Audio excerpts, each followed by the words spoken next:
Hey, hello, welcome back. It's Professor Jason, and this is part 3 in my 3-part series on basic Spanish pronunciation. If you've made it this far, congratulations, and thanks for joining me once again. Let's move on.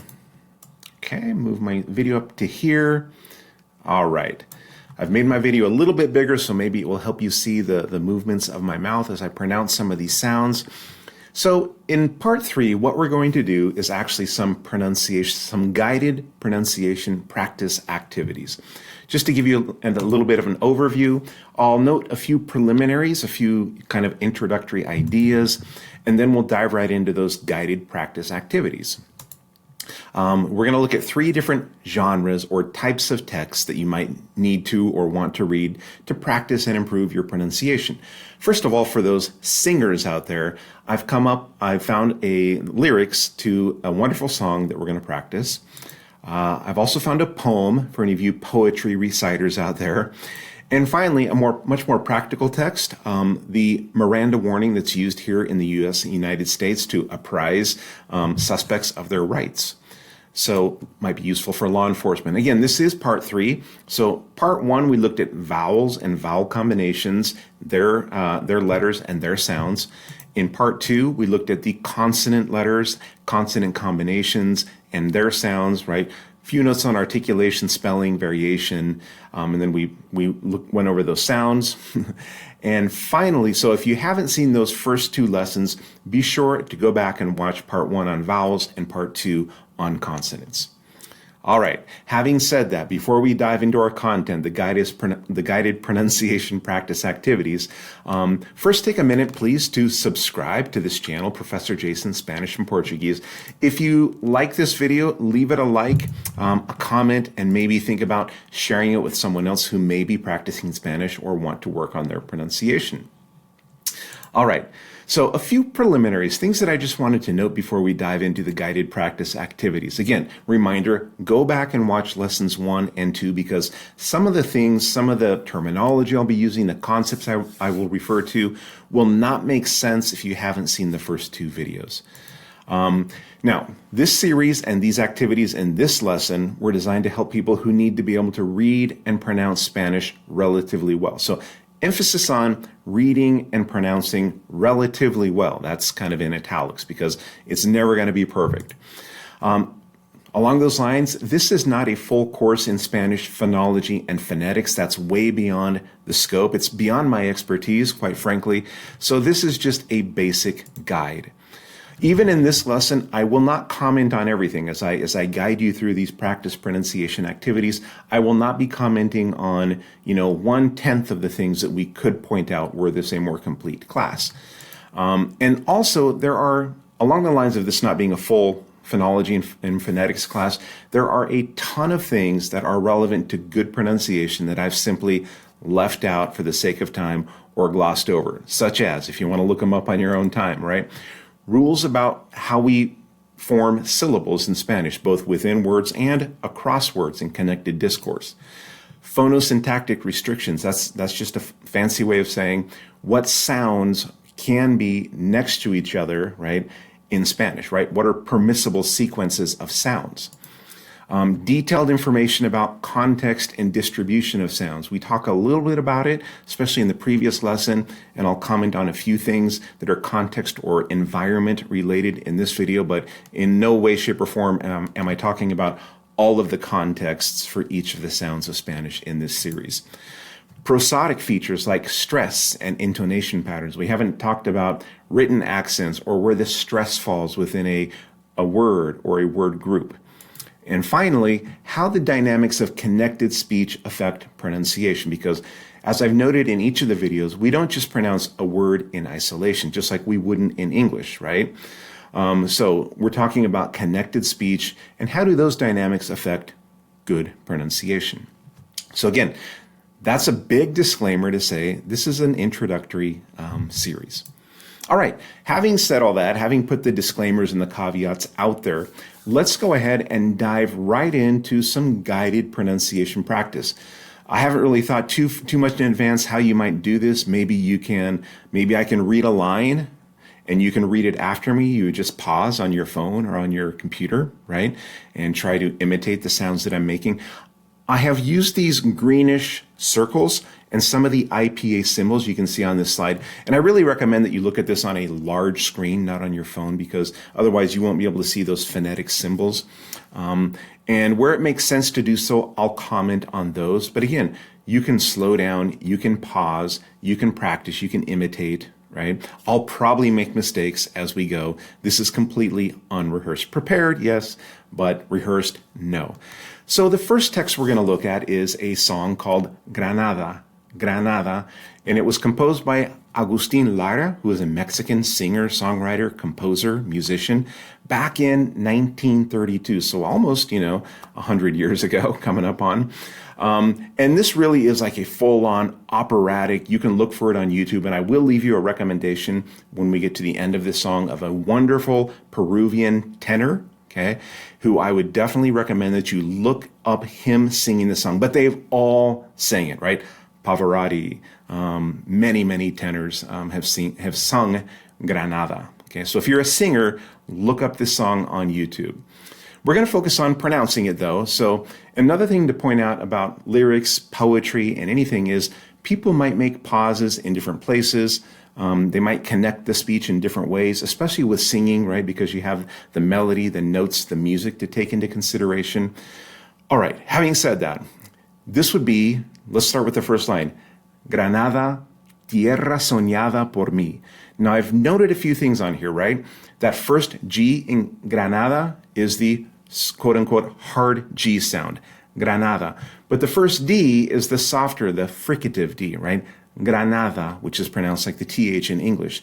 Tierra soñada, another THD, fricative D, por mí. Now, on tierra, I've given the IPA symbol for that, right? That trill, tierra, right? It has to be Granada, tierra soñada por mí. That por, notice I've given you two options. It can be the flap, por mí, or for emphasis, in that syllable final, word final position, you might also hear the trill. Granada, tierra soñada por mí. Okay? Mi cantar, or mi cantar, se vuelve gitano. Notice that both V's and vuelve are that fricative or approximant B, right? Not the hard B in bomb, but the softer B, right? Where your lips don't close all the way. So, mi cantar se vuelve gitano. And that G is also underlined, and it's that H sound in the word heart, gitano. Mi cantar se vuelve gitano. And then I've used this sort of linking symbol in the blue there to sort of suggest where, especially in Spanish, right, across words, particularly when they are united by vowel sounds, you may connect the speech. Cuando es para ti. Now that R has to be the single flap. Cuando es para ti. Okay? Mi cantar hecho, so that H is silent, so that R, that's where that syllable boundary is going to start. Mi cantar hecho de fantasía. That's another fricative or soft D. It's not the D in David, right? It's the TH in the. Mi cantar hecho de fantasía. Hecho de fantasía. Mi cantar flor de melancolía. Flor de melancolía. Que yo te vengo, again, that soft B, not closing your lips all the way. It's not vengo. It's que yo te vengo a dar. Que yo te vengo a dar. Okay? So again, on these lyrics, feel free to pause them, try to imitate. I'm just going to do this slide one more time, okay? And then we'll go through the others. So it's Granada, tierra soñada por mí. Mi cantar se vuelve gitano cuando es para ti. Mi cantar hecho de fantasía. Mi cantar, flor de melancolía. Que yo te vengo a dar. Que yo te vengo a dar. Next slide, okay? And again, I really urge you to look this up and watch a real tenor sing this. I'm not going to sing, right? I can barely pronounce. Okay. Granada, tierra ensangrentada, that fricative D, tada, tada. It's not tada, it's tada, right? Granada ensangrentada. En tardes de toros. Again, that softer D. En tardes de toros. Mujer, that J is really an H, like in the word heart. Mujer que conserva el embrujo. And I've showed how those words are going to link together. Conserva el embrujo. Conserva el embrujo. Now this B in embrujo is the hard B from bomb because it follows a nasal consonant M. Que conserva el embrujo de los ojos moros. De los ojos moros. That R is the single flap. Moros sounds like the T in the American English pronunciation of ladder or water. De los ojos moros. Moros. De sueño rebelde. That R has to be the trill, right? The rolled R because it's word initial. De sueño rebelde. Now, if there's a pause before that de, before sueño, it could be the harder D. De sueño rebelde y gitana. De sueño rebelde gitana. So that connection. Rebelde y. De sueño rebelde gitana. Cubierta, soft B, cubierta de flores. Cubierta de flores. Y beso tu boca de grana, jugosa manzana. Y beso tu boca, those are soft B's, your lips are not closing all the way. Y beso tu boca de grana, jugosa manzana, que me habla, silent H, que me habla de amores. Que me habla de amores. Granada Manola cantada, soft D, fricative, cantada, cantada, en coplas preciosas. Here I've included two IPA symbols, the symbol for the S sound, preciosas, where it's pronounced in 90% of the Spanish-speaking world, preciosas, but in parts of Spain, it's going to be that TH, the voiceless TH in thank you, preciosas, preciosas. Granada Manola cantada en coplas preciosas. No tengo, that's going to be the hard G. G. No tengo, because it's after that nasal consonant N. No tengo otra cosa que darte. Remember, QU, we ignore the U, and it's just that K sound. Quedarte. Que un ramo, that has to be the trill, the rolled R, word initial R. Que un ramo de rosas, twice. Ramo de rosas. Ramo de rosas. Que un ramo de rosas de suave fragancia, de suave fragancia, que le dieran marco a la Virgen Morena. So again, slow this down. I'm not going to slow down, but you can stop, you can pause, right? And you can repeat, okay? And look at those IPA symbols. Look them up and see how they're different. I'm marking sounds that really tend to be difficult for English speakers, okay? So the softer G, fragancia, fragancia, fragancia, as opposed to tengo, tengo fragancia, tengo fragancia. And that softer B, right? Suave. Remember, the V is never V. It's never suave. The top teeth never touch that bottom lip. It's not suave. It's suave, suave. Okay? Que le dieran marco a la Virgen, a la Virgen. It's not Virgen. It's a la Virgen Morena. Okay, last stanza down there. Granada, tu tierra está llena. Remember the double L, llena, like the Y in yikes or YOLO.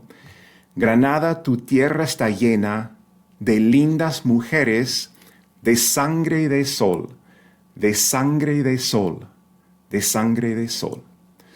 Very beautiful song. Here's the recommendation I have for you. He's a Peruvian tenor named Juan Diego Flores. Look up Granada por Juan Diego Flores. Compare it to this pronunciation activity we've done, but just the vocals, the singing will blow you away, right? So Juan Diego Flores, Peruvian tenor. Let's move on to a very famous poem in the Spanish-speaking world, Poema 20, right? Composed by Pablo Neruda, the Chilean poet, Pablo Neruda, in 1924. So exactly, wow, exactly. This video is being recorded in 2024, exactly 100 years. I'm bad at math, but not that bad. I'm going to go a little bit faster on this one, right? Again, notice where I'm connecting the words like puedo escribir, how that O and E are just mushed together. Puedo escribir los versos más tristes esta noche. I'm connecting that S and that E because that's where that syllable starts. Sesta noche, tristes esta noche. Okay? And again, you might want to pause or stop, repeat, look up some of these IPA symbols, right? Remember, it's not versos, it's los versos. Puedo escribir los versos más tristes esta noche. It's one of the most famous lines in all of Spanish-speaking poetry. Trust me on that one. Escribir, por ejemplo, la noche está estrellada, y tiritan azules, which could be azules o azules, los astros a lo lejos. El viento de la noche gira, so it's not viento, it's el viento de la noche gira en el cielo y canta, or gira en el cielo y canta. Puedo escribir los versos más, and it could be versos or it could be versos, más tristes esta noche. Yo la quise. Here we have an interesting sound, right?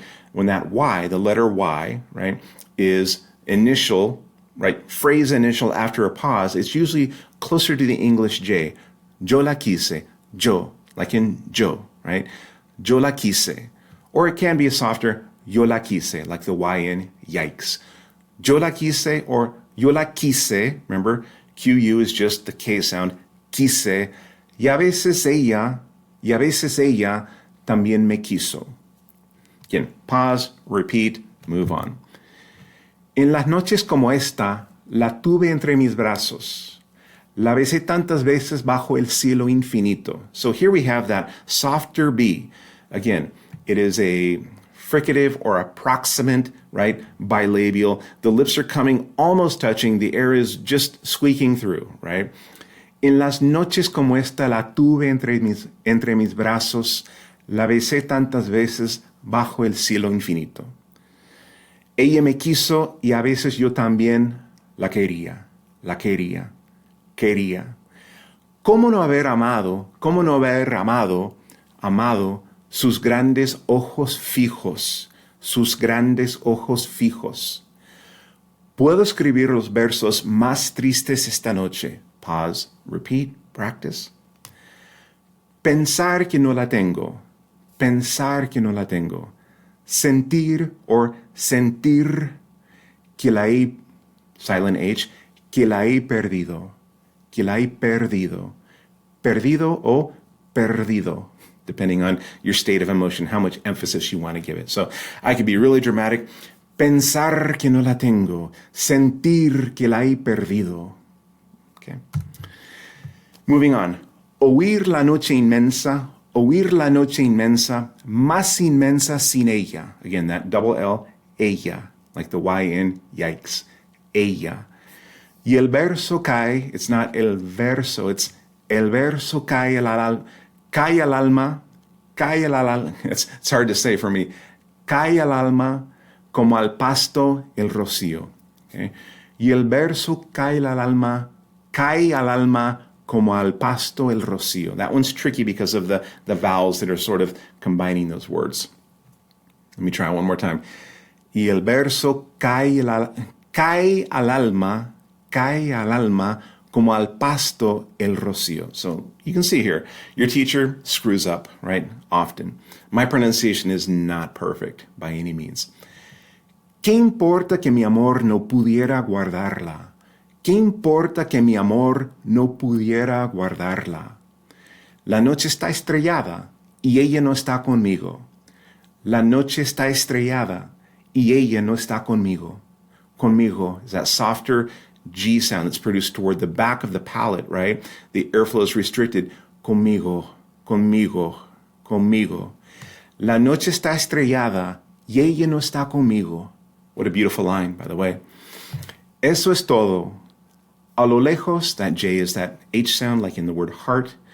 A lo lejos, alguien canta. A lo lejos. Mi alma no se contenta con haberla perdido. And that's not the entire poem. We're getting close to the end, but that's enough. So again, as we go through these, I encourage you to do a couple of things. Stop after each line, repeat, look at the words that are connected and try to figure out why I'm connecting those. And also look at the sounds that are highlighted, for lack of a better term, with a green circle, and look up those IPA symbols, right? All right, let's move on to a more practical text. If any law enforcement officers who are watching this, kudos to you for making it through the song and the poem.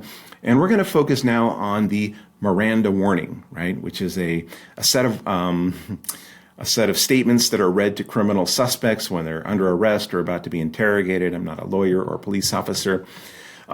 This I actually asked artificial intelligence chatbot it's 2024, so it was ChatGPT, right, to take numerous versions of this Miranda warning in Spanish and compose sort of a composite, okay? So again, it goes like this. Tiene derecho a permanecer en silencio, or silencio. Tiene derecho a permanecer en silencio, silencio, silencio. Tiene derecho a permanecer en silencio, silencio. Let me read it one more time the way I would. Tiene derecho a permanecer en silencio. Cualquier cosa que diga, that's that softer D. It's not que diga, it's que diga, que diga. So that tongue comes between the two teeth. Cualquier cosa que diga puede ser utilizada en su contra en un tribunal de justicia. Cualquier cosa que diga puede ser utilizada en su contra en un tribunal de justicia. Justicia. That J is the H sound in the word heart. Justicia. Third bullet point. Tiene derecho a consultar a un abogado, all connected, consultar a un abogado antes de responder a cualquier pregunta. Hear that final R in the word responder. I have it as a single flat because it's really the beginning of the next syllable, okay? So it just depends if there's a pause there. So, tiene derecho a consultar a un abogado antes de responder a cualquier pregunta y a tenerlo presente. So probably a pause after the word pregunta. So that connection needs to go from the Y to the A, letter Y to A, y a tenerlo presente. Durante el interrogatorio, rolled R, interrogatorio, the first one, right? The first set of double R's, the double R letter, interrogatorio. The last one is the single flap. Let me read that third bullet point in more of a connected, natural way. Tiene derecho a consultar a un abogado antes de responder a cualquier pregunta y a tenerlo presente durante el interrogatorio. Durante el interrogatorio. That last part is a little tricky. Takes some practice. Durante el interrogatorio. Si no puede pagar un abogado, all connected. Si no puede pagar un abogado, get ready for a big word with many syllables. The verb is proporcionar, to be provided. Se le proporcionará uno. Se le proporcionará uno de oficio. Uno de oficio. Antes de cualquier interrogatorio, si así lo desea. One more time, fourth bullet point. Si no puede pagar un abogado, se le proporcionará uno de oficio antes de cualquier interrogatorio, si así lo desea. ¿Entiende esto? So here our intonation's going to change a little bit because we're asking a question. ¿Entiende sus derechos tal como se los he explicado? Se los he, H is silent. Tal como se los he explicado. Notice that that's connected, right? Los he explicado. ¿Entiende estos derechos tal como se los he explicado? So sort of that rising question intonation. One more question here at the end, right? Desea. So here, since the D is starting at the beginning of a phrase after a pause, it's going to be that harder D, like in David. Desea renunciar a estos derechos. But this one here after estos is going to be the softer D.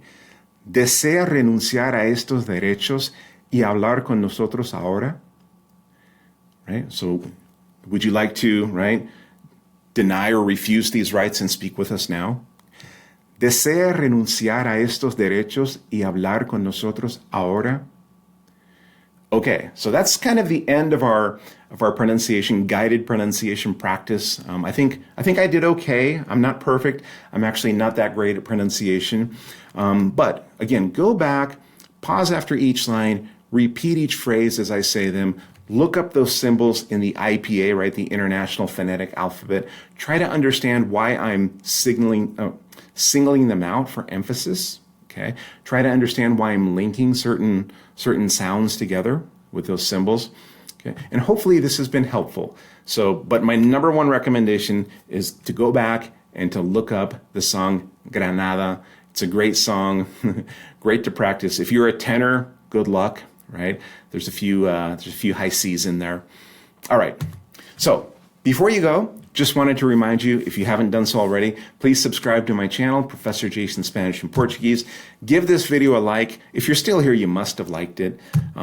Leave me a nice comment. It's great to hear from you all. And please, if you know someone else studying Spanish, share this and recommend Professor Jason Spanish and Portuguese. Thanks again for watching. Muchas gracias.